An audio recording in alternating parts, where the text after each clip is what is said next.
Hey everyone, my name is Christy and thank you so much for joining me for episode 6 of my Embroidery 101 series. And this is a series where I take you from zero embroidery to making a cute little needle book with this fun design. You can find the pattern for this in the description box down below on my Google Drive link. And if you haven't watched the previous episodes, you can find the playlist up here. As I said, my name's Christy and I'm a textile artist and I also design cross-stitch patterns. And I just thought that it would be fun to show people who may be interested in freehand surface embroidery but not know where to look to find information about it, how to start making things out of different stitches. This week we're going to talk about the satin stitch and we're going to work on this section of the scissors right here. You'll also find satin stitch on the back in this flower and also in the spool. Oh, and a longer one up here in the hoop. So a satin stitch is actually really easy. A satin stitch is essentially a circle stitch that goes up, down, and then back up right next to where you came up last time. So it just kind of goes back and forth across.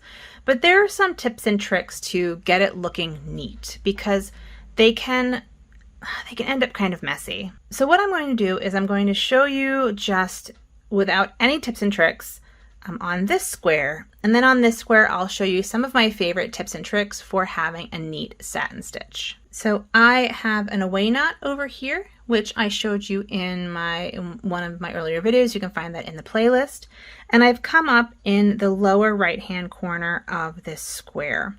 For a satin stitch, you don't want to have a stitch that is very long. Definitely, this is about 1/4 of an inch, and that's kind of a good length for a satin stitch. Anything larger than an inch or 2.5 centimeters is too long, unless you're going for a particular look, right? I mean, once you know the rules of art, you can break them, and that's the fun thing about art.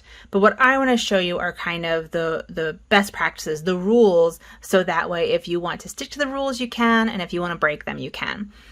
What happens with a very long satin stitch is that the thread often gets very loose and can catch on things, and that's really annoying. So you want to keep your satin stitch pretty short.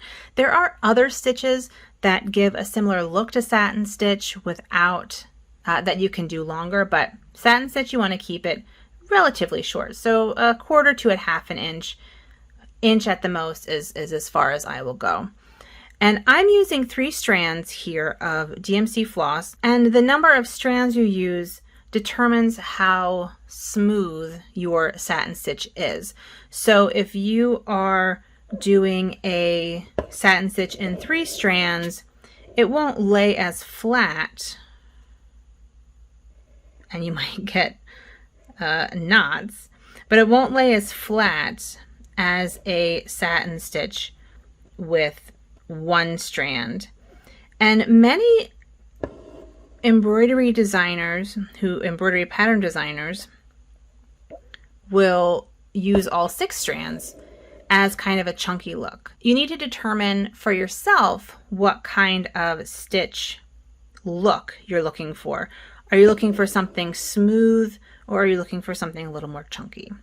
And as you can see, what I'm doing is I'm coming up right next to where I came up last time, going across the square and going down next to where I went down last time.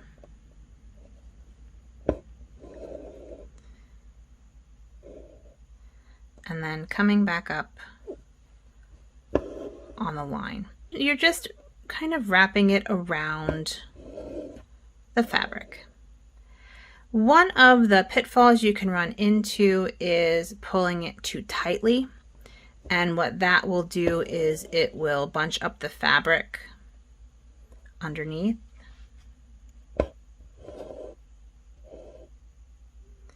You can also bunch up too close to the previous stitch or too far away from the previous stitch, and that will cause different problems. Now the nice thing about the satin stitch is that it's actually quite forgiving. So if you end up going a little too far away, and you have a gap in your stitch,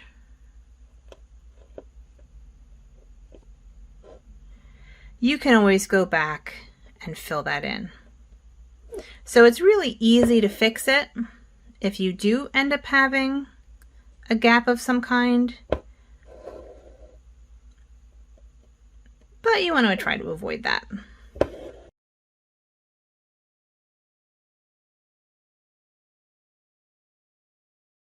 In general, I do satin stitches with 2 strands.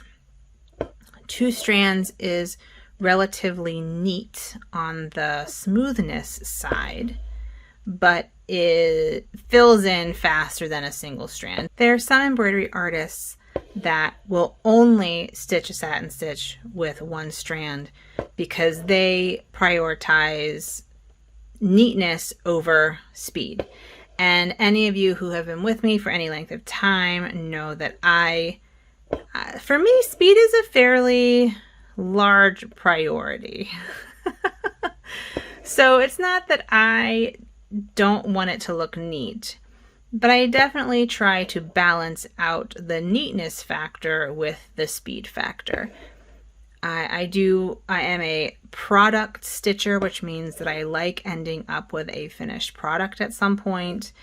And while I enjoy the process, I stitch to use and appreciate the things that I make.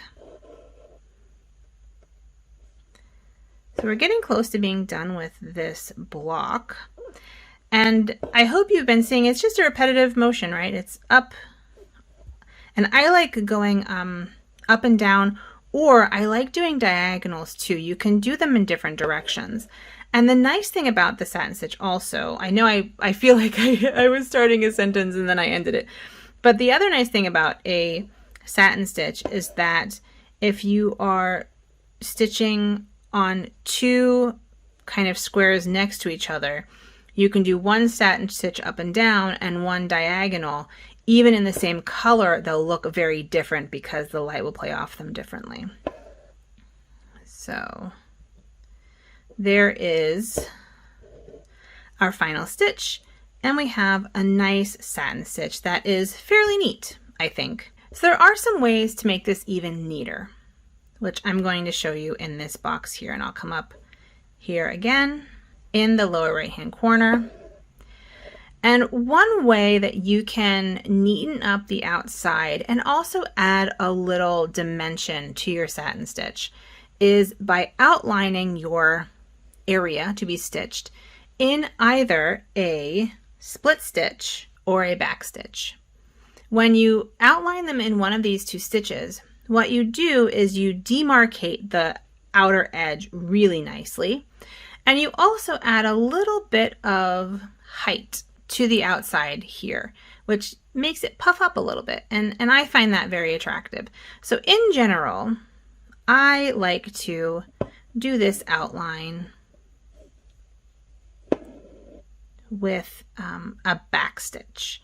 Some people prefer the split stitch because there are no low points in the stitch. So for example, right here, here's a high point with the actual thread, and then where it goes in the hole is a lower point. But that doesn't really bother me, so I do it anyway.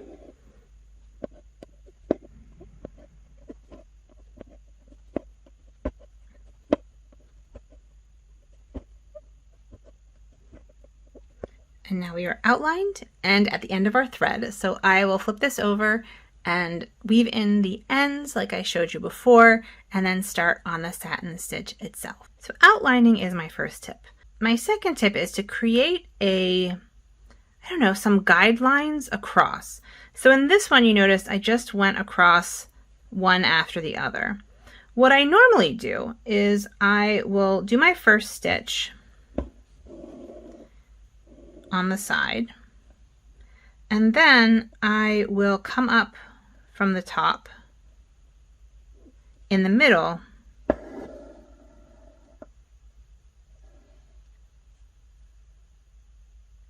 and go down in the middle. And then I will cut that square in half from the bottom to the top.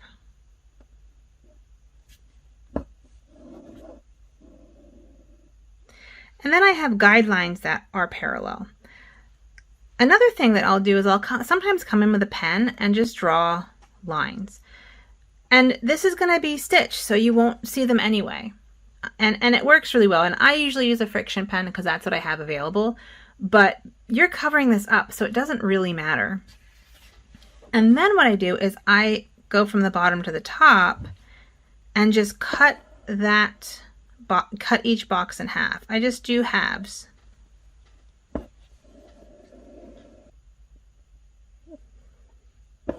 And you want to go on the outside of your outline.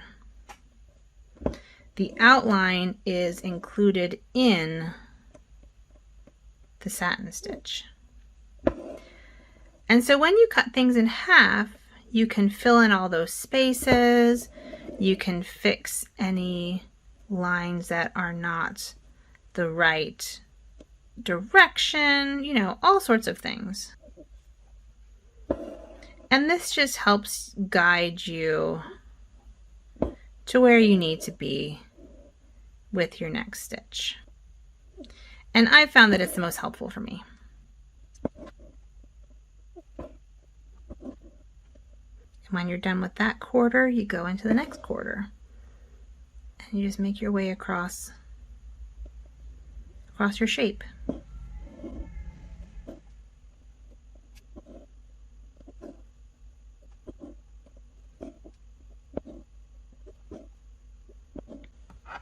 And once you've finished your first half, you do the same thing with your second half. You cut it in half.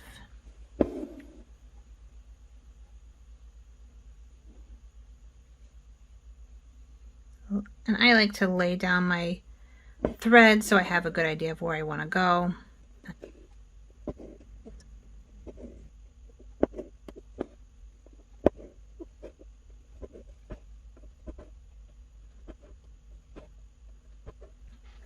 And then we have two different satin stitches. This one, I don't know if you can tell, is a little puffier, has a little more texture, and this one is a little bit flatter. Now you really see the difference when you turn it over. This is the one we just did, and it's much messier on the back. This one is much neater on the back. Because this one you're kind of going forward and then back and then forward and then back, it causes it to not be as neat. So if you're doing a satin stitch on something like a handkerchief or, you know, a napkin or a tablecloth or something that, or a piece of clothing where you'll see the back of it, this original way is usually better. I like the puffiness of this way, and sometimes you are stitching, you know, a nice rectangle is the least complicated thing to stitch. So if you're stitching something more complicated, you don't always have this kind of neat line to follow. And so this technique works for irregular shapes because you've already sort of mapped out the directions you want to go in. These are my two different ways of doing satin stitches. And because it's such a small area, I think I'm going to use this method, the original method, on the scissors of the pattern. And I'm going to use 2 strands because it is such a small area. So I'm going to pull that out and we can start doing that. Okay, I've woven my end in on the side of the scissors here. And I've come up in the lower right. This first stitch is a tiny stitch. So I'm just going to do a tiny stitch. And you basically can't even see it. But it'll be really important when the whole pattern is done. And remember that we don't want to go, this is a different line. So we want to go back into the fabric before that line and almost under it. Come up right next to where you were.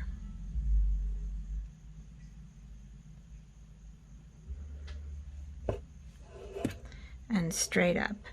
And I like a satin stitch on this area, and I'm doing this satin stitch in DMC4, which is a gray.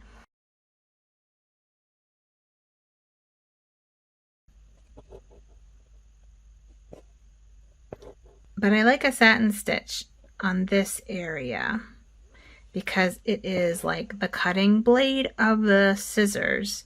So it has that straight striation just because scissors do.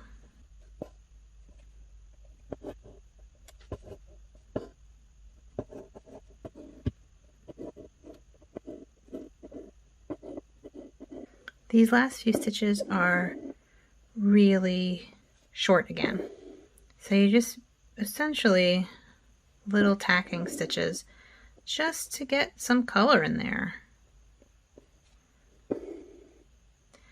And with a long, narrow shape like this, I basically did it the slowest way possible. So I did straight up and down stitches along the length of it. And I did that, like I said earlier, because I want the texture to be straight up and down. But, and here's my last stitch.